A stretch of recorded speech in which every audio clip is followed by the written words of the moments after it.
আসসালামু আলাইকুম ওরহমতুল্লাহ বারাকাতুহু। প্রিয় মুসলিম ভাই সব, আমি মাওলানা ফরিদউদ্দিন আল মোবারক বলতেছি।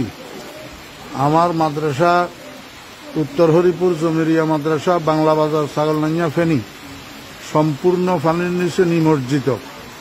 মাদ্রাসার টিন সেট ঘরগুলা দেখতেছেন আপনারা, সম্পূর্ণ পানির নিচে, এবং রান্নাঘর পানির নিচে, মসজিদের ভবন এবং মাদ্রাসার ভবন নিচতলার প্রায় 65 পানির নিচে।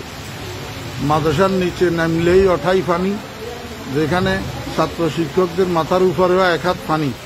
এমতো অবস্থায় আমাদের খাওয়া দাওয়া, পায়খানা প্রস্রাব অসুবিধা হইতেছে, খাওয়ার পানির অসুবিধা হইতেছে। আপনারা দেখেন, এই শতাধিক ছাত্র শিক্ষক মাদ্রাসায় পানিবন্দী হইয়া রয়েছে। এই অবস্থায় হৃদয়বান মুসলমান ভাইদের এবং বিভিন্ন স্বেচ্ছাসেবক সংগঠনগুলোর কাছে আবেদন, আপনারা মেহরবানি করে এখান থেকে আমার ছাত্র শিক্ষকদেরকে উদ্ধার করেন। ছোট ছোট বাচ্চা এগুলা সাঁতরাইয়া যে রাস্তা পর্যন্ত যাবে এমন এই অবস্থা নাই। এমত অবস্থা আপনাদের কাছে বিনীত অনুরোধ, আপনারা যেখানে আছেন আমার এই ছোট ছোট ছাত্র শিক্ষকদের দিকে একটু সাহায্যের হাত বাড়ান, একটু তাড়াতাড়ি এখান থেকে আমাদেরকে উদ্ধার করার চেষ্টা করেন। আল্লাহ পাক আমাদের সবাইকে হেফাজত করেন। আসসালামু আলাইকুম ওয়া রাহমাতুল্লাহ।